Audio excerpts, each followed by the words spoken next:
I'm Brandon. And I'm Brandon. And welcome back to Apollo City Comics, your everything and anything comic book podcast. Oh my God, everybody. He got it right. The host of his own show. hey, happy holidays. Christmas is right around the corner now, isn't it? And I mean, if you don't celebrate Christmas or whatever, like just happy holidays. Like Happy holidays indeed. I just hope everyone's enjoying their time, and with shipping as bad as it is, I hope you all realize just like how important it is just to just enjoy yourself, just enjoy those people around you. It doesn't have to be family, it could be friends, it doesn't have to be in person, it could be virtual, but just like remember who you have in your life. And that's just the whole point of all this, and we get so sidetracked of that. And regardless of, if you invest into Christmas or not, or, honestly, just happy holidays.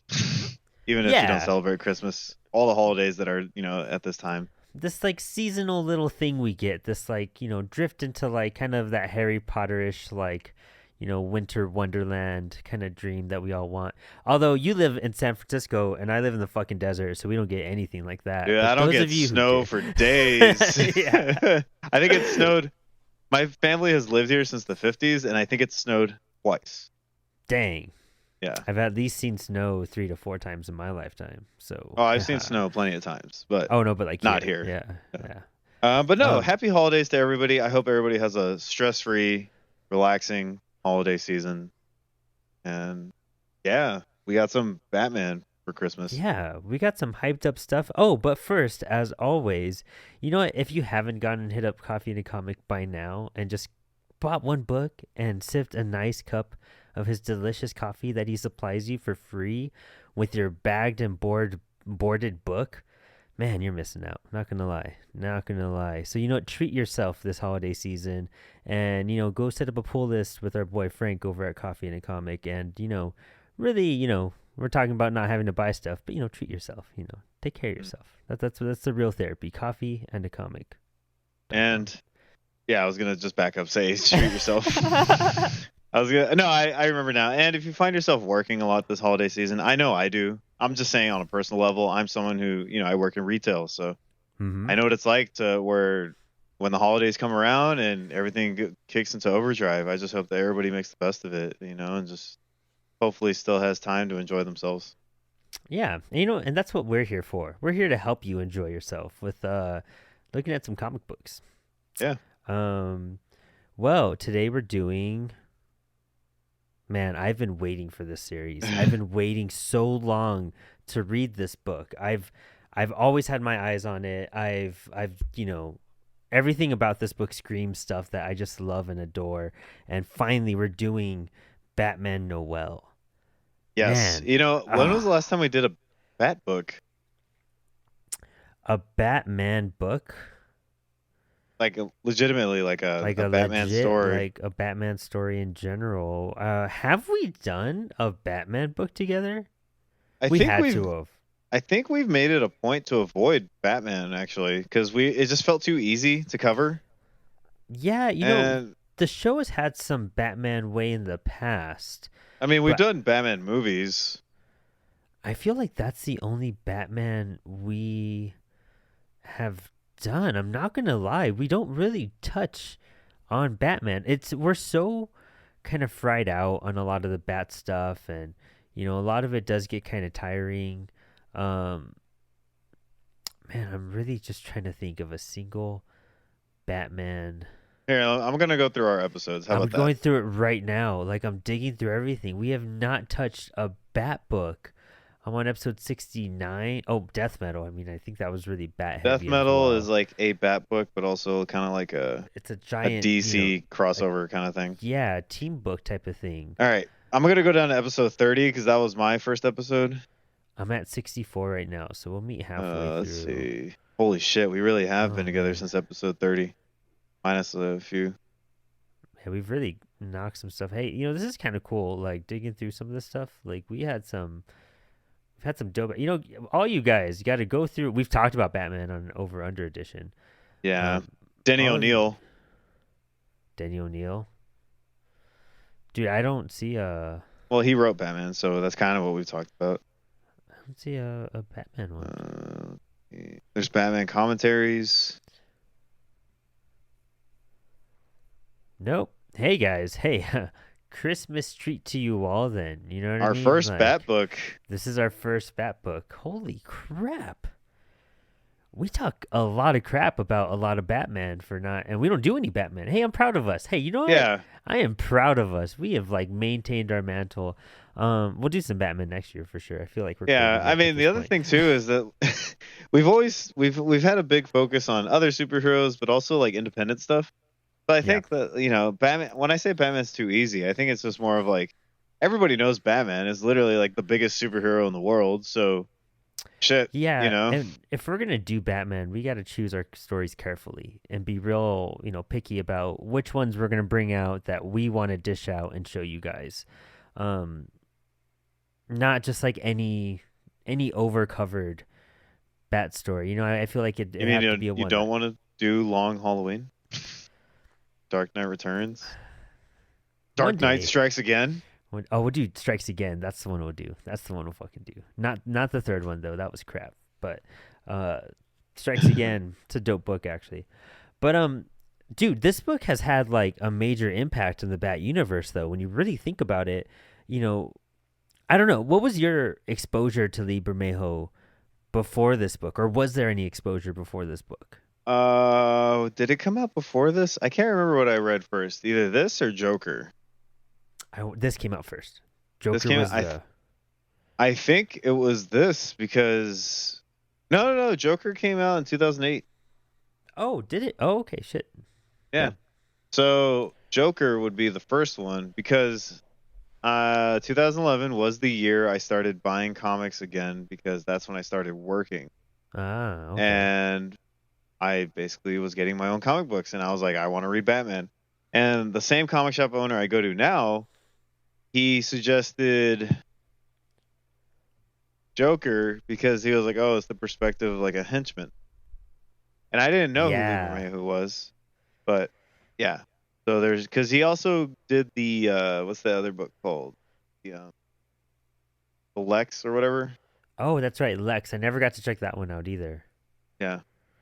Man, I think my first I was unaware that I was exposed to him, but I read a lot of his Constantine work that he did back in the day. I had a bunch of Bermejo Constantine issues, and I was always very attracted to how he was doing Constantine. And that was like one like thing that I was super into. And then I heard about Joker and Noel. I think I heard of Noel because Joker came out, I want to say. Something like that, cuz that sounds about right, cuz I got back into it around 2014, 2013 and whatnot, so shortly after you. But that's when you see this type of stuff. And I think I also was looking into the suit from it was an alternate suit for in Arkham Batman, City. Arkham Origins. Or Arkham Origins. Yes, that's right. Yeah. That's right. It is a costume. Suit, I was just like, holy, I'm going to play that game tonight. It's a Christmas game. It is Holy a Christmas crap. game. Yeah. Damn. I'm going to fucking play in this suit in that game tonight. Like that's all I'm going to do. Underrated game, by the way. It doesn't deserve that hate. It deserves some hate. It deserves hate for different reasons, but I think overall it's a good game. It is a good game. Yeah, it is fun. It has these fun. Yeah. No, You can't download that game digitally. What? Nope. And it's not backwards compatible if you have a digital copy, I believe. If you have a physical copy, it will still work on a Xbox Series X. Oh wow, I have a physical copy still. I do too. So nice. There you go. It was just like this artwork that he does is like a different type of Alex Ross. And that's the cool part about it because it's so, detailed. And what's that damn famous artist's name from the 50s? Norman Rockwell-esque kind of feel to it. Like you look at what he does with his shadows, and what's really interesting, and I'm sure your edition has it too, is at the very back of this book, it shows his like pencil layouts and his pen layouts. And I think that's kind of the coolest thing because you look at what he's trying to ink and how he brings out colors and shadows and everything, and it's just fascinating. I don't know, my brain, it kind of takes a second for it to comprehend what it's looking at when you look at what's going to be, dark and what's going to be light, what's a reflection and stuff like that. Like it's a trip to look at it. And then you see the final piece of it, and I just think it's astonishing, like unreal that a human can do this. Mm-hmm. And I mean, like, unreal a human can do this for an entire book. It's like when you see Alex Ross, do interiors. The fact that Lee Bermejo does interiors fairly often is, man, that dude is just on a grind. We can't forget that he also wrote this. And he wrote it. Yeah, exactly. Because he didn't write Joker. That was Brian Azzarello. That was one of the few Brian Azzarello books I do like. That's actually good. Ooh, yeah. I said it. I said it. I'm sorry. Yeah. True. But it's just it's like this is the one thing he listens to, and he's also like assholes. Yeah. I don't know. Bermejo is just another level of understanding like photogenic artwork. I don't know. It's you look at you look at his older stuff, and it doesn't look like this. It's kind of like, Lee Weeks. He's one of my favorites, and he did some stuff for Tom King's Batman, like the Mr. Freeze, the annual and whatnot. Yeah. Like his older artwork. I was reading a series this week, and it was like I want to say it was like a Wolverine Punisher Marvel Knights series, and Lee Weeks did the interiors, and it just looks like basic, standard comic book artwork. Like it's just like, the I don't know, it just looks like a fucking comic book. But then you look at Lee Weeks now, and it looks like exquisite art. You know what I mean? That style just had such a dramatic shift. And I don't know, same thing with Lee Bermejo. He had the same thing, and I just love seeing these guys process. Have you met Lee Bermejo before? No, I haven't met him. He's one of the few artists that I feel like I've consistently had in my library, but I've never really paid attention to, if we're being honest. Like, I've always been like, this is dope, but for some reason, I never really, like, tracked him. You know what I mean? Like, I never paid attention to where he was going, what cons he would be at, or what books he had releasing. I just kind of got his stuff in passing. Yeah, I was the same way with him for a long time. I was lucky enough to meet him at the 2019 Comic-Con that we hung out at. And really? Yeah, that's because Batman Damned had been out that year, right? Or was that the year before? Is that the year of the Bat Penis? Yeah. Let's see, man, Lee Bermejo is the first one to draw a Batman penis. I know, and it was so mighty and astonishing, and astonishing. Damned came out in 2018. Okay, so he was probably still doing signings for that, and it was still big at that time. So I got to meet him then. I got a small little sketch from him, and I actually have, I don't know, maybe I'll show it off in an over/under video, but this painting right up here, this little thing, that's the Lee Bermejo exclusive and whatnot. Yeah, I really admire his work and his skill. His skill. No, he's crazy. And Batman Damned, he also drew Swamp Thing and Zatanna. Yeah, that's right. Yep. So he's just, he might seem like an overnight success, but he's part of like the whole Image Comics start when they were bringing on new artists and writers and kind of putting them through the test. And Jim Lee was one of the guys that kind of brought him on, and he was even saying he wasn't the best at the time, but he's one of those guys that you look at his growth over the years, and it's mind-blowing, which it is, by all means. But, let's kickstart the story real fast. I feel like, it's a very simple story. It's very well executed by mixing a Christmas Carol into the Bat universe. And there's some cool parallels going on. Not only is it one of those books where the art itself you need to pay attention to follow that storyline, because as well as the Christmas Carol fits this entire thing, it is the Christmas Carol. And so you really have to pay attention and kind of translate in your head what's going on, and reading the connections and seeing how the text is, or the images are being interpreted by the text, and how they correlate, and who's who in this story. Because we hear a lot about Scrooge, and it's interesting because at some point, kind of spoilers if you guys haven't checked this out, but this is a story about the Joker as a villain, and there's also Batman's story. So when he's talking about Scrooge in the very beginning, you can't tell if he's talking about the Joker or if he's talking about Bruce Wayne. Yeah. The other thing I was going to point out with this book is that when I was reading up on some stuff for that lecture I gave, Scott McCloud actually talks about in his Understanding Comics the whole thing between like words and pictures and how they kind of like contribute to each other. Yeah. I forget exactly. It's really bad because I should be able to cite it. But basically, there's this whole effect that comics do where the words are saying one thing and then the images are doing a complete other, but they kind of help empower each other on the page.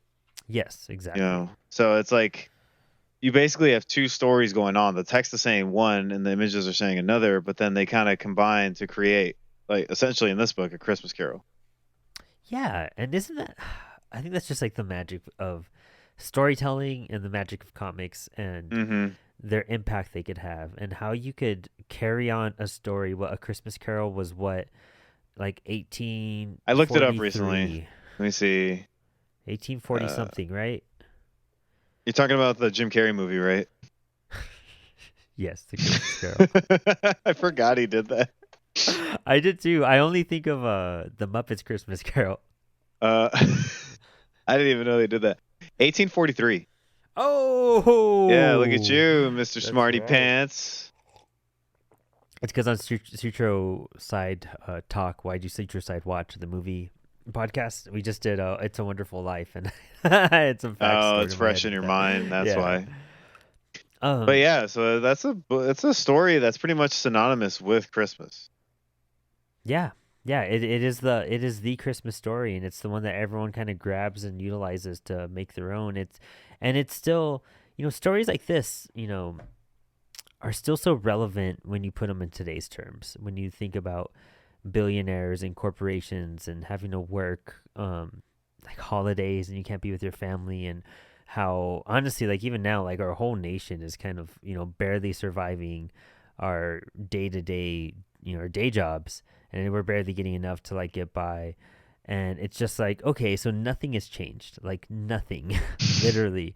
Well, the rich have gotten richer and the poor have gotten poorer. Yeah, like it's just and it's crazy how you could bring a story out that's almost 200 years old. Mm-hmm. And we're looking at it and putting it into the Bat universe and being like, damn, it's not only Gotham, but Gotham kind of represents the darkest and heaviest of every city, like the worst moments and the worst circumstances. And, it's a reflection of the world in the sense of how broken it is. And it's just one of those things, like it's crazy how you can still get that and bring it into this universe and still live in this world and be like, damn, that relates to me, even though it's another story. So it's a cool connection you're making between almost 200 years of storytelling and bringing it into how it still, is valid today. Mm-hmm. Well, it's again one of those things that like art reflects life, right? So I wouldn't be shocked if Christmas Carol was based off a certain experience or something that Charles Dickens did notice. Exactly, yeah. And this is a story that's lasted this long because it's timeless. There's plenty of stories that have lasted hundreds of years, and this one makes sense as to why it would. At its core, its theme is about what you take away from it is like how greed can change someone for better or for worse. Exactly, and that's a key thing. Greed. It's kind of just the main thing behind all of it, and what it can do when it's not used, for the well-being of everybody, and what it can do when it is used for the well-being of others. And that's kind of what the end of the story is about, which is dope. But so essentially this story, it starts off with a guy on the run. We think his name is Bob, and I think it's kind of a cool reference to probably the 1989 Batman Bob. And this guy's sweating. He's running through the streets. Gotham is covered in snow, and he's just kind of looking over his shoulder like something's going to happen. But he's on a little mission to go get a, kind of a present from this place called the Jack in the Box. And he has a red letter in his hand that, he's reading to make sure he's following the place right. And he has to pick up this package But Batman has been stalking him this entire time.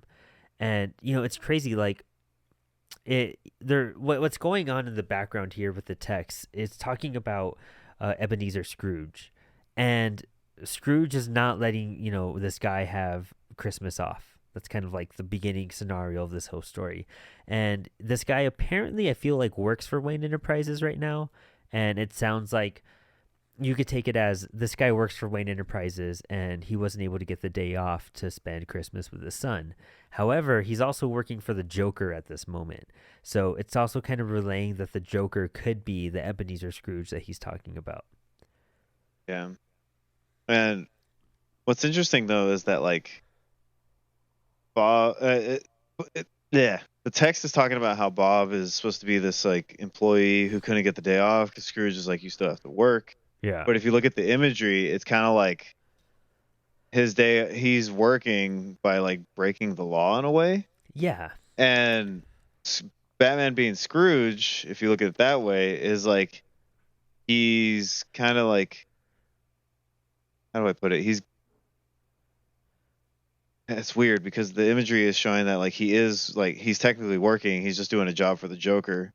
Mm-hmm. But Batman being Scrooge is like taking that money away. I don't know how to explain it. I'm messing up. Yeah, no, I see I see the correlation you're making is that like he's just trying to make a couple bucks to get through that day. Yeah. But Scrooge is like ruining his day. Yeah, it's ruining it, and it's also just like, okay, you don't want to work, like you have money in your hands, I can help you, but I'm still gonna take it. Like that's not for you. Like either way, if this guy was gonna work for Wayne Enterprises or do something small mission for the Joker for a couple bucks, like he's losing out on his Christmas, and he's still having to work and lose out on money, basically. Like it doesn't matter if he's working, if he's doing it for the Joker, he loses the money.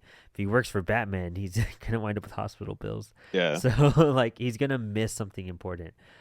And that this drop down that Batman has when he's like jumping off the roof and is about to land on him, I think it's the first scene that we see this full tactical bat suit. Yeah, it is where we just because you kind of see like glimpses of him chasing him around the city. So Bermejo's kind of had this like singular bat suit, and he's always kind of drawn it. He's made it his own, basically. What are your thoughts on this bat suit? I think for me, like when I played Arkham and I saw it, it was a little jarring because it's still different than the other bat suits. Yeah. But then you realize that's his art style being translated into a video game. And then when you actually look at, the suit in the comic, it doesn't look bad. I just think like the weird ribcage outline kind of thing on the chest is a little hard to get used to.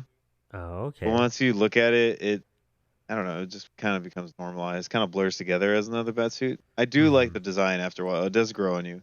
It does grow on you. I think so. That's the way I was at first with it too. His Batman feels very like, well, all the people, like their skin feels leathery. Yeah. But the suit feels extra leathery. Like in that scene where he jumps on Bob and he's about to like punch him, the boots are just super high and they have like the leather straps, and then the clothes look like they're this interesting like pleather, like durable material. Same thing with the cape, and it's the way he does coloring. Yeah, exactly. And it's so trippy because there's parts he does it really well in the Joker book, and there's parts where it has like this realistic, that Norman Rockwell feel, but then there's parts that look like a cartoon, kind of like when you play as the cartoon skin in Spider-Man, how it just like pops out differently. Like the coloring feels maybe a bit more vibrant. The scene where he looks like, consider yourself lucky that you make a better piece of live bait than jail bait. His glove right there, it doesn't have that Norman Rockwell feel. It has a cartoonish feel. Like it's very flat coloring, very 2D, and it doesn't feel very 3D compared to the rest of it. Yeah. So let me also point out on this page, this is the first time you see Batman spit. Yeah, for reals, right? Oh my gosh. Tell me. It's oh my gosh. But yeah, to your point, I think his coloring is interesting because it's one of those things, like his artwork does look hyper realistic, but then at the same time, because of his coloring, it does look cartoonish. Yeah. And exaggerated. So it's an interesting choice because it can be a little jarring when you're looking at it. Like again, looking at the leather glove as opposed to his face, they are on the heavy watercolor liquid side of things, like liquid paint side of things. And it gives everybody Yeah. this like shine. Yeah. But then the Exactly. way he draws seems almost like hyper realistic too. A Yeah. lot of wrinkly faces and muscles moving around. So Kind of like, I don't know, it's a other artists such as like Frank Whiteley, that's probably the one I can think of the most that really does like the wrinkles and texture to skin and whatnot. This is just, and then you look at Alex Ross and how he does that, and it's kind of a weird blend of the two. It's not, I feel like Alex Ross is, I don't know, like Renaissance level, just insane, hyper realistic, insanely hyper realistic. And this is on the verge of feeling super real, but still being in that 2D, page kind of comic book world. It's not quite crossing that boundary where it's like meta. It's just like a weird in between, almost video game ish kind of cell like shaded. sense of reality. Yeah. Yeah. But where his artwork really shines, I feel like, is bright lighting. So if you go past a couple more pages when Bob's running away and he sticks the tracker on him, Oh yeah, yeah. It's one of my the favorite next things. I was gonna point that out too. yeah, the next page where he bashes through the door, the way the light shines through. Ooh, I see what you mean there. Yeah. Yeah, and like the way he contrasts light and dark, like the next panel on that page, how Batman's face kind of like his cowl disappears in the darkness, but then the flashlight shining. Yeah. Yeah. Yeah. I don't know who I don't we'll probably be able to compare this later on in the future, but when it comes to lighting, that's always something that's kind of baffled me. It's hard to like process that for me for some reason, like if I'm doing it. But Bermejo, like you look at that and it's just such a dude, you could see how there's shades on that piece of paper. Like there's a shadow because the crease is in it. Like that's just an insane amount of detail when it comes to that lighting. Do you know if he does digital or like just ink and pencil or? I want to say it's ink and pencil for the most part, but there has to be some digital aspect to it because there's no way he could get this much done by doing it all pen and In paper. one in one go with pencil. Yeah, yeah, and then coloring over it with like I don't know, acrylic or paint or something. I don't know if you could get that effect. It's hard to But say. We'd have to look up a video. yeah, yeah, there's a if you go on YouTube, there are videos of Bermejo drawing stuff and it's super interesting. We should check one of them out. There's some of them from that Comic-Con actually because I met Brian Azzarello that year. And I could recognize him because he's wearing this weird pink dress shirt with this like safari outfit and these like beige sandals. Yeah, Like I he heard he's looks always in sandals. so creepy. I don't know. He's just weird. But Yeah, I'm looking at Lee Bermejo drawing right now. It's interesting. and what's really crazy about this story is that it's just one of those tales where this dad is literally like not helping the Joker because he's a henchman, because he's a thug. He's helping the Joker because he's hit rock bottom. He has nothing else, and he just wants to like his kid is sick. The medical bills are stacking up. They don't really know what's wrong with the kid. He's sickly, and he's just trying to do his best to get by day to just have his boy have like a decent life for what he can provide. And it's heartbreaking because you discover that right at the start, but Batman's like, I'm gonna fuck this guy up He's no just matter being an what. asshole the Like whole he's just time. being an asshole the whole time. He's And like, this guy's gonna pay for it. All he did was transport money, but I'm gonna beat him, break yeah, his limbs. it's one of those extreme things about Batman where you're just like, dude, you could calm down. Like do some research on the guys you're kicking ass, and But not all of them are that that bad. that's what makes him a Scrooge because it's not necessarily the Yeah, money. Like Scrooge is like inconsiderate and like um maybe I guess cynical would be the word. I'm not too sure. But yeah, I can see that. he's like so focused on his goal and his own agenda and his money. And I think the idea of being like selfish and greedy is what makes you a Scrooge. And I Yeah, think like Batman's quest for justice is like a a translation to that I could totally from it. see that. I could totally see that. It's pretty much just instead of money, it's just like he doesn't care. Like, if you're rich or poor, he's gonna take you down. Like he doesn't want to hear your side of the story of it. He doesn't care what you have to say. Like if you're doing this, like you're beneath him, and he'll clean up anyone on that level because he just. There's a cool part with Superman where coming up, he says something about like, I look Superman's like I look down at the people and I see what they're capable of, and then um, or something like that, or Bruce is like you look down on them, and Superman's like not the way you do, and that's just like a jab in the stomach. We'll Yeah. pick that one up and reference it. I think it's funny because Bruce has a cold. He's sick. And he's like Oh, shirtless, like in the Batcave, like sweating in probably the freezing. Batcave. Yeah, just sweating his ass off. I will say, I don't really dig the way Alfred looks in this book. The page where it's like Batman's face massive, like taking up half the page, and he's like coughing up a storm. Yeah, Alfred's yeah. face isn't drawn the best there. It's like the weirdest I've ever seen him do it. I think it's a little odd. The background and the bats I find very fascinating. Like the steps from the Batcave.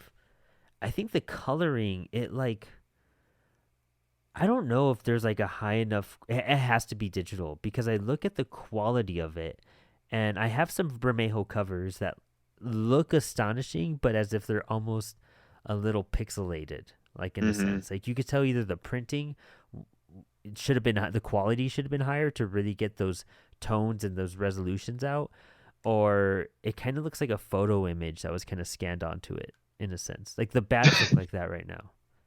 It could be. I mean, there's been shortcuts made in order to like draw the same thing over and over again. That's very true too. That's very true. Yeah, for the textures and everything, I could totally see that.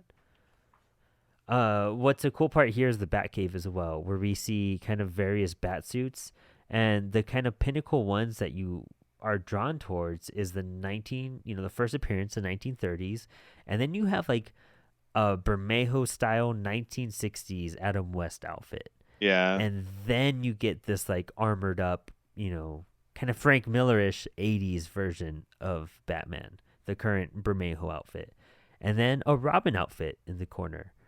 And this is when we learn, and it's never named, but we learned that there was a Robin, that there used to be one. He also drew pants for the Robin.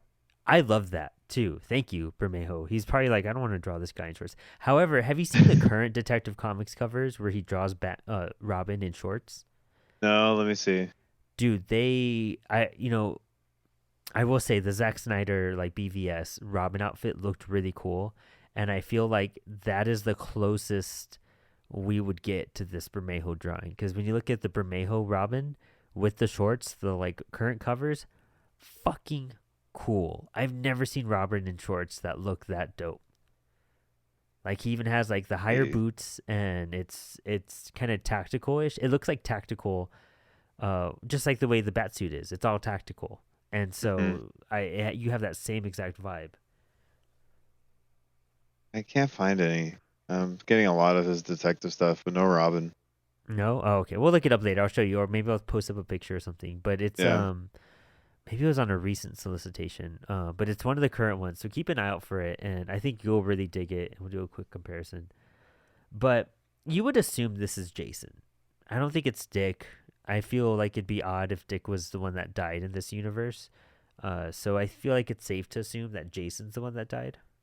Well, he's always been the one that failed, Yeah, and or he at least still that had Batman that. failed. Yeah, exactly. And he still kind of had that early Dick Grayson suit, so I could see him, wearing the same outfit. But this is the first ghost that he sees from Christmas Past, right? Yeah, I Ghost thought of it was Christmas Catwoman. Past. Oh, it is. Well, no, it's Yeah, it's is it? Catwoman. That's the past one. Well, they talk about how they used to be. Oh, I was thinking So because like this is like literally a ghost. He thinks he sees a vision of Robin, and oh no, a ghost from his past with a message for the future. Yeah, it is the first yeah, ghost. no, he's that. If you've read the original Christmas Carol, he's that ghost that tells you you're going to be visited by like three ghosts. Oh, Because there's a fourth one technically, but it's just kind of saying like tonight you're gonna be visited by three ghosts.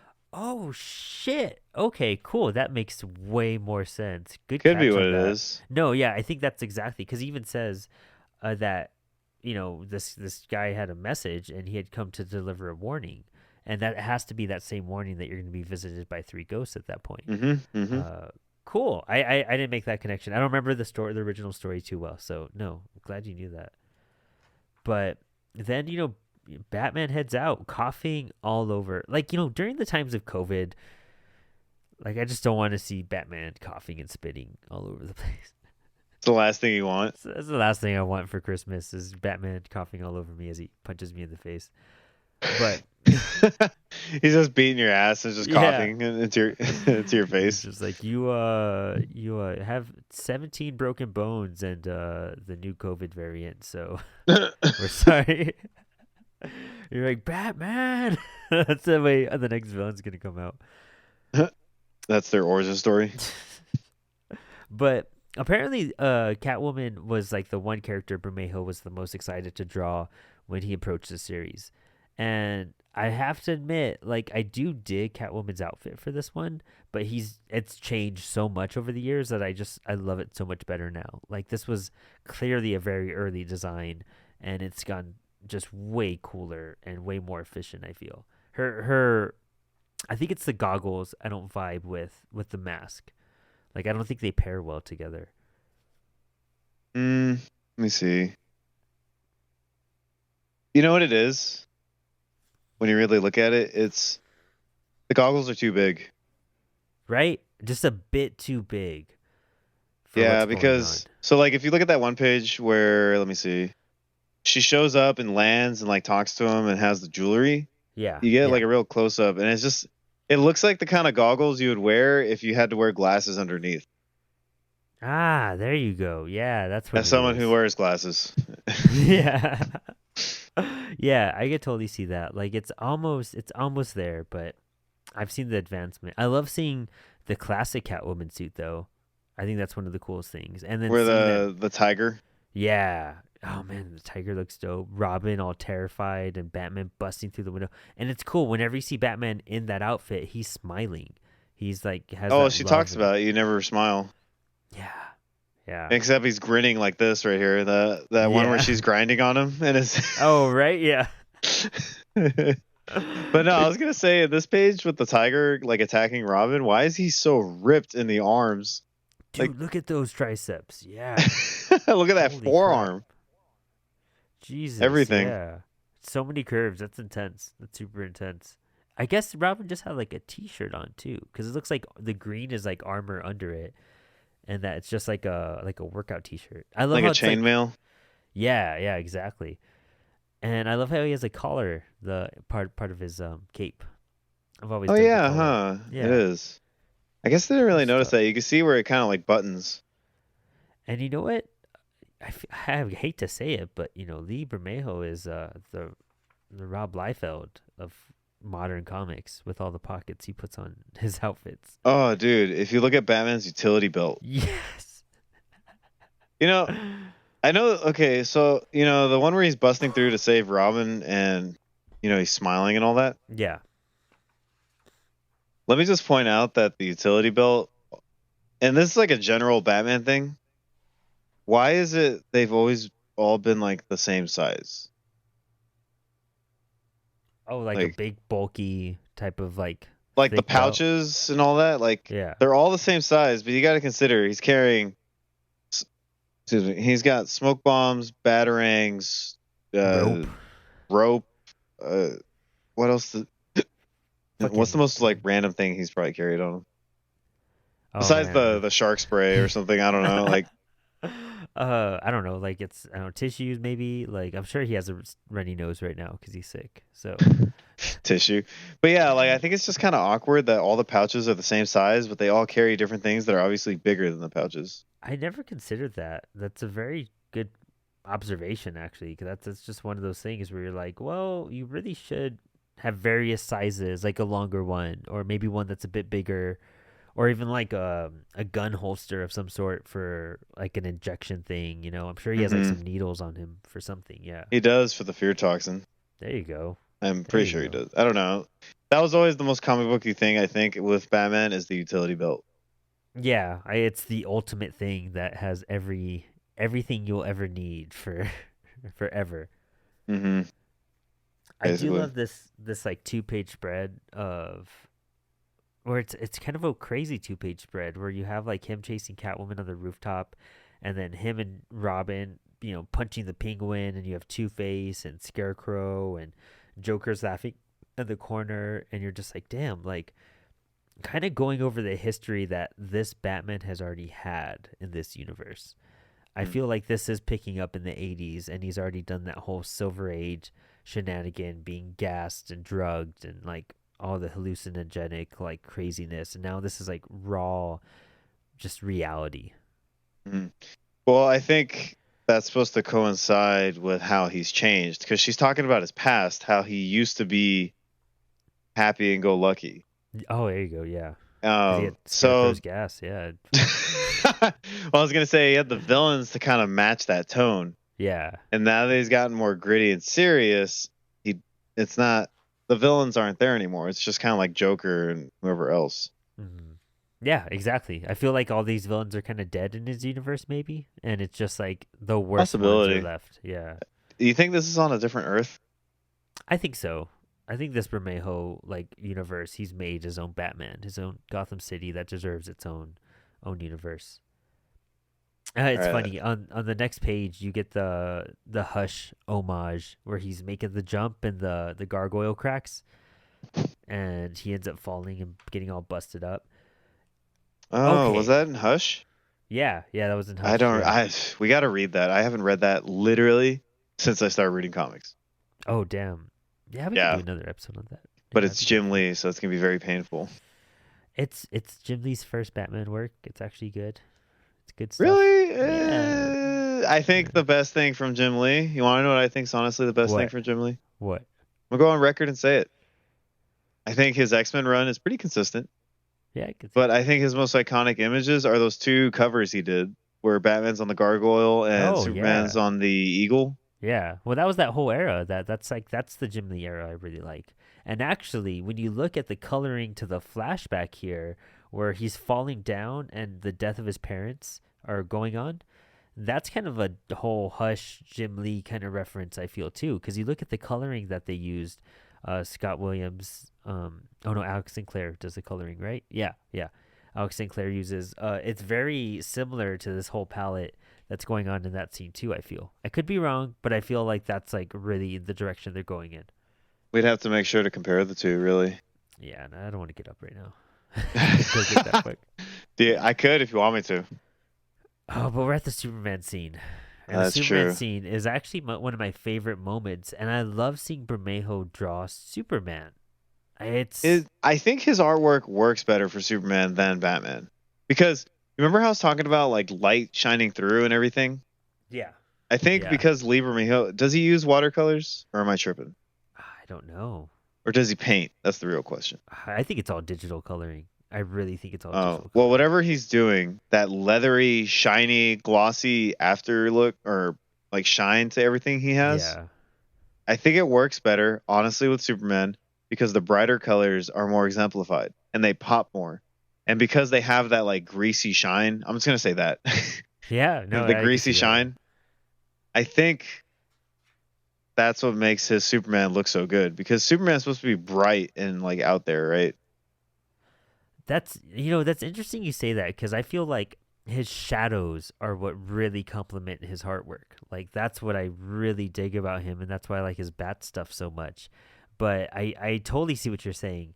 Um, but it's kind of interesting how his strengths are bringing out light, like light appearances and like light beams and like the Hmm. way Superman's glowing here in the corner where he's standing above Batman on his knees. And then his shadows are his other strength point. Like they're two sides of the spectrum, but they both represent these characters very well. Hmm. Let's also talk about how he took the time to draw a bulge on Superman that's pointing like at Batman. Oh, it is directly Eagle Eye like Sorry, Bruce. Eagle Eye. Bruce is like, I was. Clark, get your damn cock out of my face for the last time. He's like, God damn it, Bruce. You know Or I Bruce. hate when you God, float like that. God damn it, Clark. God damn it, Bruce. He's like, isn't it supposed to be cold out here? Yeah. What that should be an inside joke. What Kryptonians don't get cold? I know, right? What's one way you find out? But let's also talk about how like his Superman or his Batman in this book kind of gives in to Superman and literally lets him carry him. Oh, I know. It's hilarious. He's just like, Yeah, pick me like up. I'm getting ahead of myself, but that was like the main thing I picked up from this was that like What he was literally lets him carry him. the robot chicken sailing when Green Oh, Lantern? That robot chicken skit's one of my favorites ever. their DC ones are like really good. Sailing. Um, But this is the the one part where he's thing hunting down the dad like an asshole. He's just like, and even Clark's like, dude, he has a kid he's trying to take care of. You realize that, right? And he's he's like, just like, chill, bro. What the fuck's the matter with you? I'm gonna scare him. Scare him so badly he doesn't. Oh my gosh, Siri. I'm gonna scare him. Scare him so badly he doesn't dare ever follow in his father's footsteps.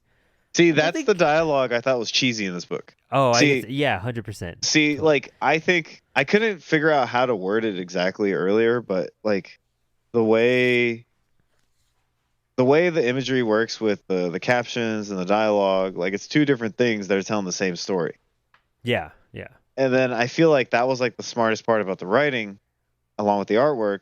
But then like maybe it was intentional, but the way he's talking, it's just kind of Bruce's talking throughout the entire book is very cringe. I yeah feel like almost everything he says, hoof, showing them your face is easy when a bullet can bounce off it. And you're just like, yeah. no, Or dude, that's not. justice comes at a price. Yeah. No one is going to help me reel in the clown. He works for him.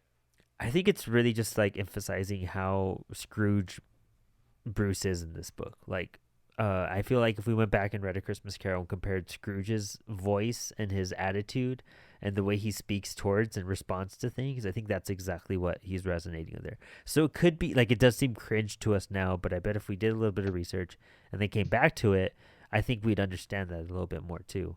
Well, Scrooge did that thing where he would talk. He'd be like, "Bah, humbug," you know. Yeah, yeah. When Um, you see Bruce do that, Batman say that. bah humbug, Joker. Bah, humbug, Alfred. And I feel like that's the voice he's getting is this like Christian Bale, like I'm dying kind of bat voice. Like The worst part about those movies, honestly. yeah, I know. Can't wait to do I don't, commentaries. I don't wear hockey pads. It's so bad.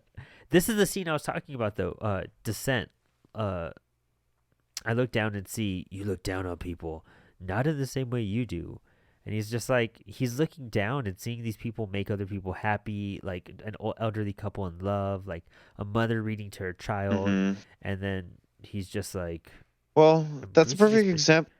Bruce is just bitching. He's always brooding and bitching. yes, You ever think of like why we love Batman and realistically he's like the worst character ever? I know, But he looks so cool. I know. And then look at But this. There's a scene where he's looking into Gordon's house, and he's like has that like taco tongue when he's coughing so hard. let me see. Hold on. Oh yeah. I was gonna point that out actually. But no, I was gonna go back to like a really interesting thing with that the last page where he talks about you look down on people and he's like not the same as you do. I think that's a perfect example of like how polar opposites are two sides of the same coin. Batman and Superman have always been. Oh yeah, You for know, sure. the classic dynamic of the two of them is that Superman's a Boy Scout, Batman's kind of the one that does what needs to be done. Yeah, And I think this perspective they both have, even though it is similar, their outlook on the world influences that. So Superman physically looks down on people, but he sees them as just as important. Where Batman looks down at people in terms of like his power over them. that is very true. And it's very Scrooge of him too to look down in a power sense instead of like a Like empathetic. he thinks he's better Yeah, when yeah, Superman thinks they're better. But even ex- though Superman can physically look down on them, just because Batman thinks he is better, he does look down at them overall. yeah. No, that's totally right. That's a very good, I mean, contrast between them two and comparisons between the characters. What Mm. I didn't really get this next scene. Like I know they're looking down at people, they're viewing people, and then they cruise by Gordon's house, and he's like, "Hold up, let me go eavesdrop on Gordon real fast." I know, right? And Can he you has those imagine? little. Can you imagine if Gordon's just like jerking off and Batman's just like, hold on, it's Christmas Eve. I need to go see what he's doing. And Gordon's just like, finally, 2 minutes to myself. He's like, God damn it, my job is stressful. Oh my gosh. We And then should not. We Officer, should. like, Well, sorry, I would say we should oh, just not be able to make a Batman movie. I feel like we just no. fuck it up so We'd be much. like, we would do worse what Kevin Smith did. Just, Out of the uh, two Kevin Smith Batman stories. But you're saying the police officer? oh, it looks like Officer O'Hara from the 66 show, too. I was wondering if that was like a connection. Because there's the 66 outfit reference. So Gordon was always with Officer O'Hara. And I was like, oh, that's kind of cool if it Oh, was. maybe it is. I was trying to look up actually.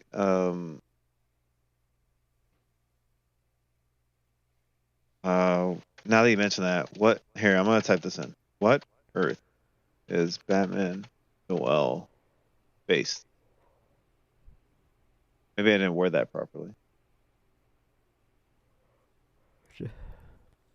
Do you like the Batmobile in this book? Let's see. I'm gonna go to that page.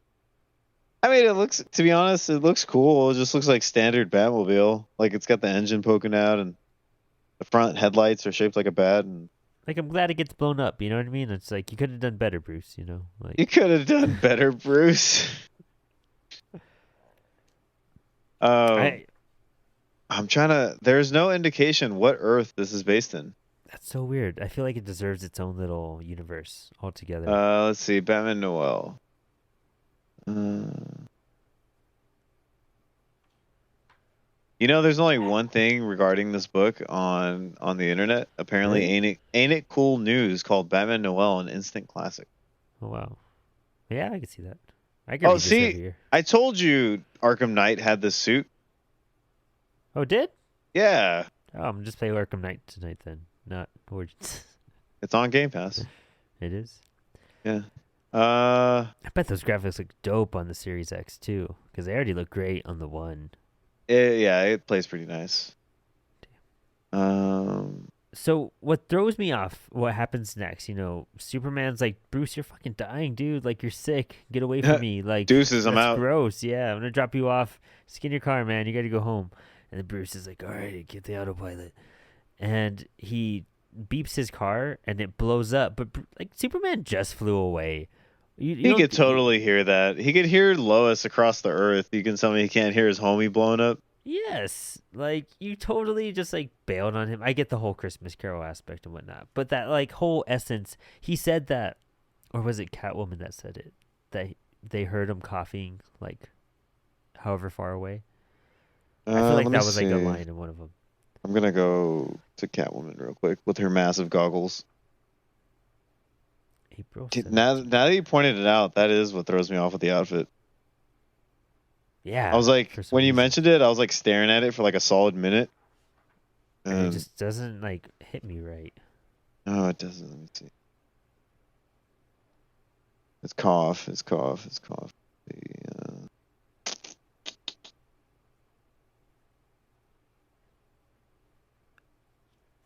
And no, I don't see anything. yeah, I feel like one of them mentioned something. We'll check it out later. But this is where the Joker comes into play, and I love how the text like kind of mixes in with it. How it's saying like, but this ghost didn't even say anything. Like he's just like laughing to himself. It's just like a chuckle, and dumps Bruce into a grave. I feel like the strongest Batman moments are when he's tossed into a grave and has to like climb out of it. Like that's my favorite Grant Morrison Batman moment. Like Well, that's it's like a metaphor, right? Because there's like, how do I put this? Sorry, my my brain when it comes to bat knowledge, it's just so all over the place. That's why I So keep like I'm like brain farting all the time. Well, I mean, realistically, how many, excluding monthly issues, how many bat books have you read? oh, dude, a fuck ton. That's what I'm saying. Like, I Like, marathoned all of Grant Morrison Batman oh when I yeah. got all the trades. I've, Uh-huh. I've read Nightfall in a marathon. I've read. Entire shelf is just bat. Dude, one of my first bat books, like my first Batman graphic novel set, was No Man's Land. Oh, I never read No Man's Land actually, because it's always been expensive to read all 4 books. It's dope as shit though. Oh, I'd love to do a Yeah. reread. It's been years. But like Nightfall.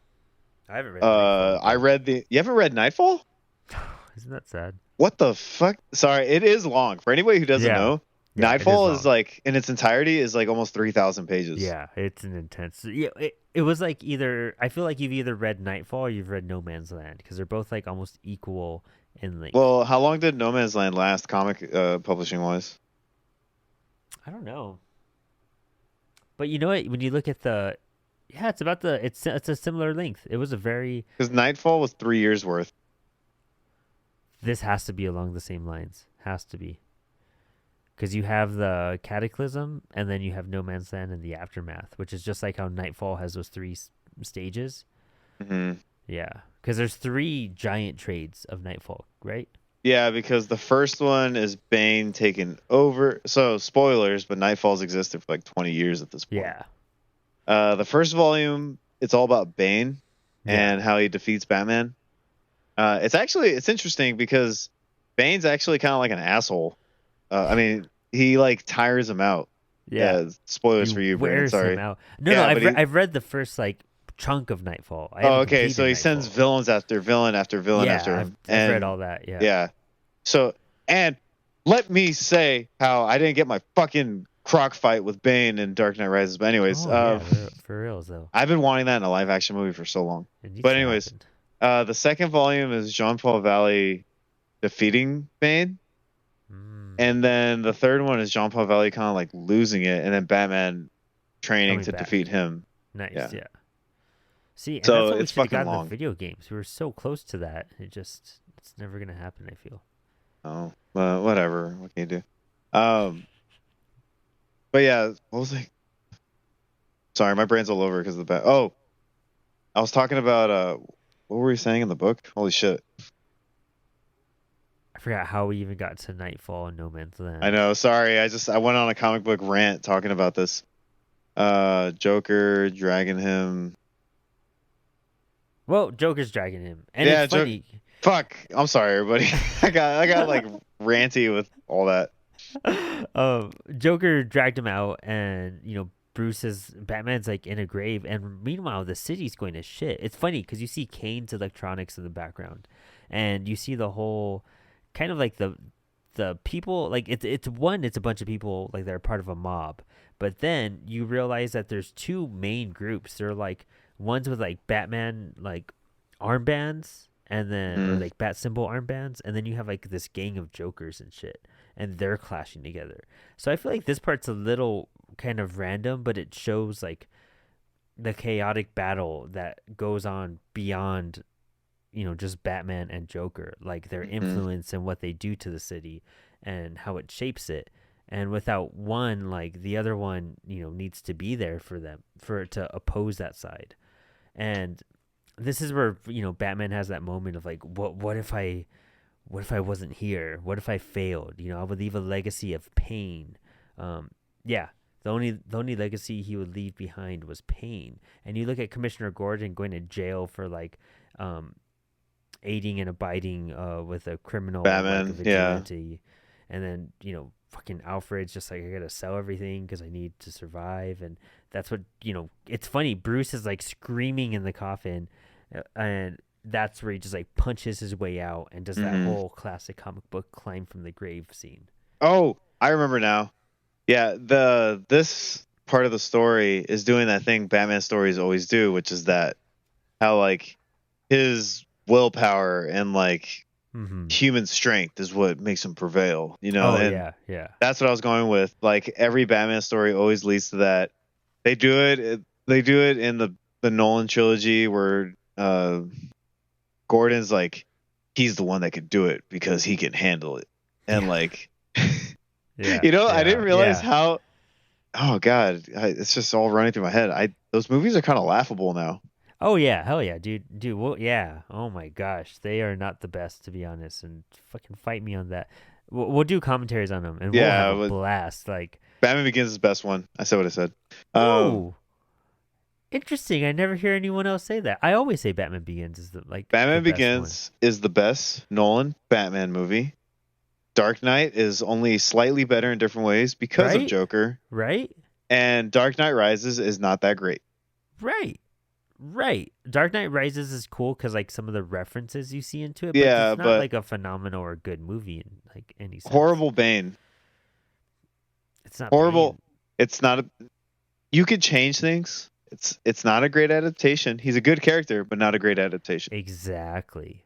Exactly. Damn. Okay, we're gonna have a blast Yeah, but praising and tearing that off. Batman Begins is almost a perfect superhero movie. Structurally, Is it dialogue not? wise, yeah, like Yeah, dude. legitimately. And Christian Bale's voice was actually really cool in that movie.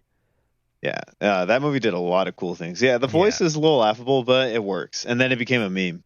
For like a an introduction Batman voice, I thought it was like an interesting route because it was right Mm. off the bat where he got off, and then he just went heavier and fucking Well, they had an heavier. opportunity to Like, make fun of him in the second one, be like, your voice was ridiculous, and then he could have changed it. But that's a different yeah, story. But yeah, fair. no, those movies talk about how he's a character that can handle it. Same thing Well, with like, oh, that's the sorry. cool thing about no, I totally agree. It's the cool thing about Batman stories and about some of the really good ones, and like this one and R.I.P.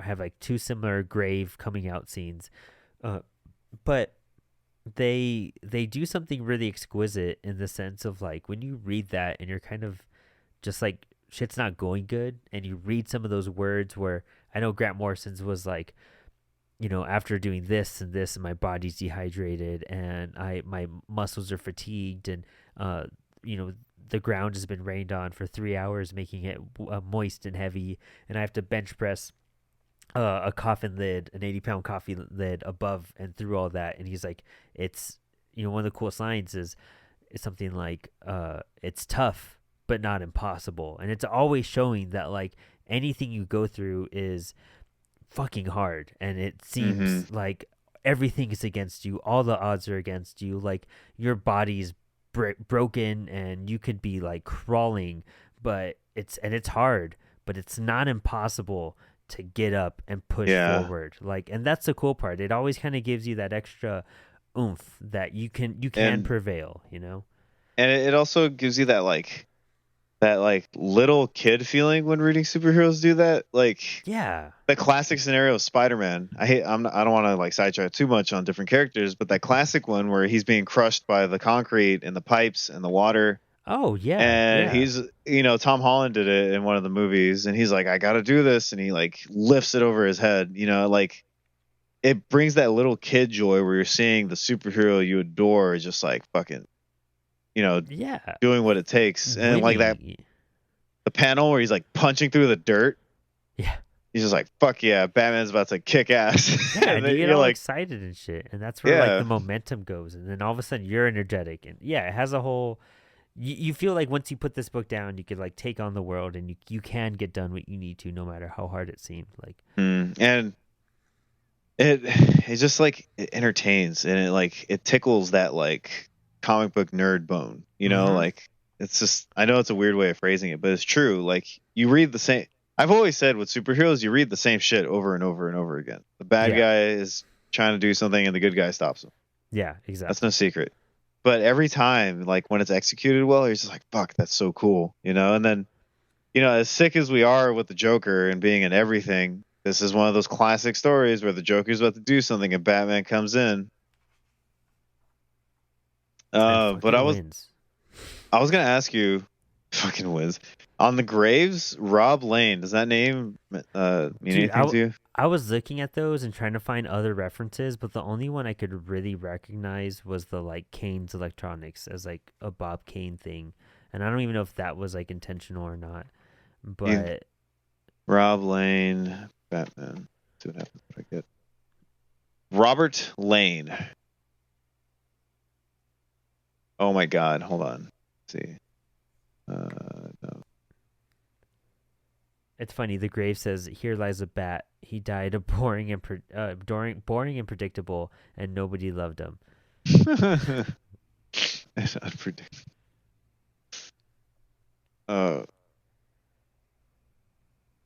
Oh, boring and predictable. Mm-hmm. Where? So I type in Robert Lane Batman, and I get one thing. What is it? Burnout was created by Jim Lee, Brandon Choi, and J. Scott Campbell, first appearing in Deathmate Black. However, in Prime Earth continuity, Burnout first appeared as part of the New 52 DC Universe and Supergirl Volume 6, number 33. Oh, wow. First appearance of Robert Lane, Prime Earth. Oh, it was part of that Wildstorm universe, too. So I wonder if that did have a connection to like Bermejo's early days. Well, he wasn't created by Bermejo. It's really weird though. Oh, maybe it was just like a memory or something, and he just did it as like an Easter egg purely because of that. Huh? Possibly. I don't know. It's weird. But anywho, Joker is like, I'm gonna kill this guy for losing my money. Yeah, and then Batman's like, well, no. And you know, the one thing I always think with Batman is like, does he have to bash through the window?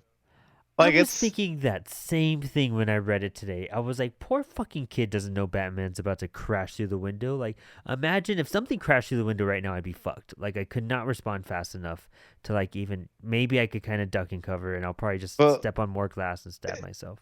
It's like, bro, it's winter in Gotham, so it's like -2, and like, yeah. You're crashing through this guy's window. He's already had a hard enough day. You beat his ass. You scared the shit out of him. You screwed him out of his money. The Joker's going to kill him, and then you break his fucking window and practically almost break the goddamn Christmas tree his kid made out of shit he found of a dumpster. But he makes up for it by the next day going over and hooking this guy up. Got them a whole new tree. They're fixing the window. Like, look at the guy's measuring it in the back. He's got a... Oh, see, this raise benefits, paid time off, 401k. Yeah. And Gordon's just fucking chilling with his boys. Everyone's having a beer at the police department. Let me just say, like, you're getting older when you get a job that has 401k. Yeah, straight up. Yeah, you're just like, hell yeah, retirement, y'all. But yeah, I know Gordon's just like, all right, guys, hit up a night on the town and have a beer on me. Yeah. And I mean, that's really the book. That's really just like, it's really just kind of about when shit's bad. Well, you also find out Bob is telling the story. Oh yeah, that's true too. Yeah, that's very true. That's very true. And it kind of shifts your perspective behind everything. Because I felt like it was the kid telling the story in the very beginning. Mm-hmm. Did you? No, I just thought it was kind of like an omniscient narrator. Oh, yeah. That's how I took it. I think I shifted towards that later on because I wasn't sure, and then I forget that the dad was doing it the whole time. What you were saying though? Sorry. What was I saying? About the dad reading the story. Oh, it's just like, it's kind of crazy. He it starts off with the dad, running in fear, and just like his life is in ruins, and he's just trying to do what he can to help his kid and pay some bills and kind of just make a living. And he has to really, he was saying like, even good people do bad things, and it's not because they want to, it's because they just don't see another alternative. And when you hit that kind of bottom, that's what it kind of feels like. And that's what the dad's going through. And it's really like, it took like someone else's like also like change of heart, Batman's change of heart and perspective and understanding to like kind of help this guy get through his situation. Because if Batman didn't realize this stuff that was going on, he would have never helped this guy. So it's kind of interesting how like, I don't know, if without Batman, that guy still would have been fucked. So it's kind of like a weird thing to take in, to be like, man, that's such a good ending. But you're like, yeah, but without Bruce realizing he was being an asshole this whole time, this guy would still be poor and fucked. And it really does depend on like these billionaires to fucking do something for their community and world. I for know, shit to right? change. You know? Like, it's like literally pennies in their pocket to do shit like that. Yeah, exactly. But I don't know. This is like one of the this is gonna be one of my prized books. Like I've always wanted to read and buy this book. I love the artwork. I think it's gorgeous. I think it's a wonderful story. It's a good read. Um, I think it does go on the mantle of really great Batman stories. Yeah, I think it's surprising that something like this wasn't done yet. Yeah, huh? When you think about it, like nobody in the what is this 2011, the close to 80 years at the time, no one thought to say, "Hey, let's tell a Christmas story with Batman." It's kind of bizarre to me. I do have a Christmas Batman story. It's like a single issue, but it's a Denny O'Neil issue too. Actually, I'll dig it up. Yeah, Ah, it's like, I mean, of course, there's Christmas specials. You're right. You're right. There are Christmas specials, but there isn't like a Christmas like story like this. That's like an entire event practically. yeah. Also, the covers wrap around entirely, Oh yeah, I love the cover. The front and back of it is one of my favorite things about the whole thing. That's just too fucking dope. and I think it's interesting that like Joker says R.I.P. on his tombstone Right? or epitaph, or you put that. Um. Oh man, I don't know. What else do you have to say about the book? I think for 2011 to be 22.99, how much is that? There be that much? $22.99. Yeah, that's what it says my price is on mine. What is yours? Mine was $20. Mine $19.99. Really? Yeah. Let me see. Hey, does your interior is it green and it has like the kid's tree on it? Interior? Oh, you're talking Like, about the under the sleeve? yeah. Yeah, it does. Dude, from just 2011 to 2021, let me see.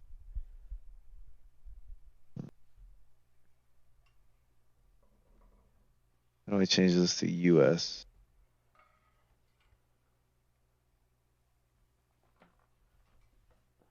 I was trying to see like if there's that much of a price difference in the past 10 years. Yeah, that's crazy. That's super crazy. Yeah, dude, I paid full price for this because I got it from the comic shop. Oh wow. I got a nice little special on it. I think I already paid like $18 for it. Be nice. If I waited. If I waited You a waited decade 10 years, literally 10 to years. save $3. Uh,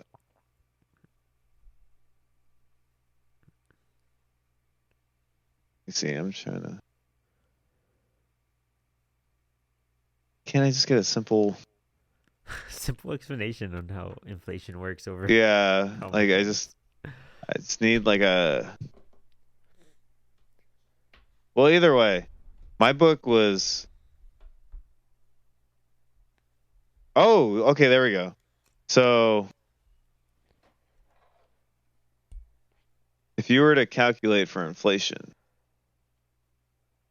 just say $23 because I had to pay tax on this. So Oh, but technically, this book is 27.33 if you account for inflation. That's how much it was equivalent to paying almost $30 for this book back in 2011. dang. Well, I mean, I don't know. California taxes and Texas taxes are way different too. I think And I'd save like $5 instantly by that. that's funny. Oh man. Well, no, I gotta say, even though I paid that price, literally, I still think the book is worth reading. I think Hell yeah. the book. It's worth the buy for sure. Put this in your collection. Oh, it's amongst my hardcovers for sure. Yeah. Yeah. And Hell I gotta yeah. say, man, between two moves and over 10 years of being in my library, this thing is mint condition. Hell yeah. So I'm pretty proud of that. It's like I rip a page right now, I know, right? You but drop it and you get that dent right away. the shit is pristine Has considering that how long have I Christmas had it. magic part of it. You know what I mean? Yeah. That's why But yeah, the no. Dark Knight's watching over it. I think I know The Dark Knight of Christmas.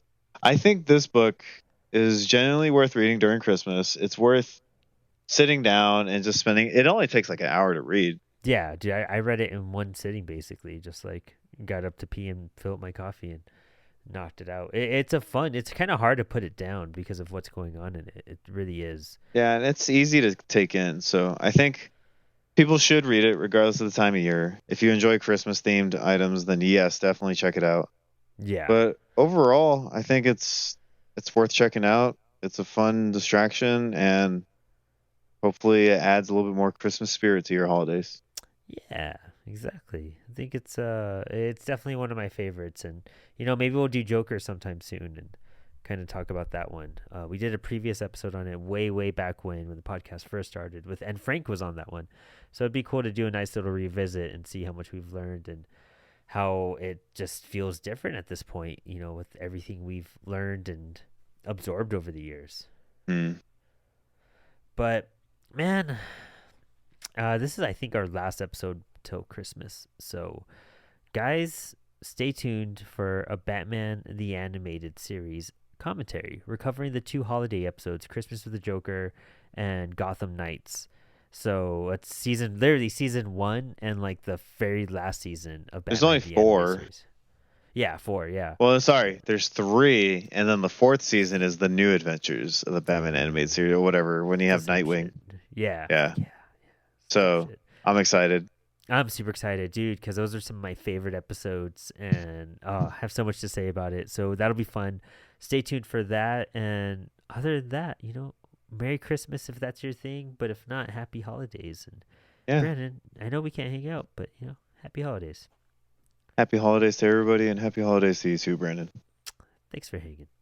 Thanks for having me.